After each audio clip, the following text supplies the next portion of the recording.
جیدے نے مجھے بتایا کہ جب اس نے منظور علی کو یہ پیغام دیا تو اس نے سب سے پہلے زہرا کے بارے میں پوچھا۔ جیدے نے اسے جواب دیا، کیسی باتیں کرتے ہو چودھری، زہرا تو ختم ہو چکی ہے، یہ کیا کہہ رہے ہو تم؟ منظور علی نے غصے سے کہا، زہرا کیسے ختم ہو گئی؟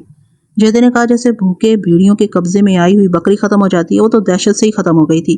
ساکیو اور سراج نے اسے ساری رات اپنے کمرے میں رکھا تھا، صبح اس کی لاش باہر آئی تھی۔ جیدے نے مجھے بتایا کہ یہ تفصیل سن کر منظور علی کے چہرے پر ایک رنگ آتا تھا اور ایک جاتا تھا۔ اس نے اس سے کہا، ساکے سے کہو کہ میں رقم لے کر ڈیرے پر پہنچ رہا ہوں اور بھوسے کے ڈھیر کے نزدیک میرا انتظار کرے۔ اس کے بعد جو کچھ ہوا اس کا اندازہ لگانا مشکل نہیں تھا۔ منظور علی تیش کے عالم میں ساکے کے پاس پہنچا تھا اور جاتے ہی اسے قتل کر دیا تھا۔ میں نے جیدے کو ایک کونے میں بٹھایا اور منظور علی کو کمرے میں بلا لیا۔ ملک صاحب، اس سور کی باتوں پر یقین نہ کریں، اس نے جیدے کی طرف اشارہ کر کے کہا، یہ اول نمبر کا جھوٹا اور مکار شخص ہے۔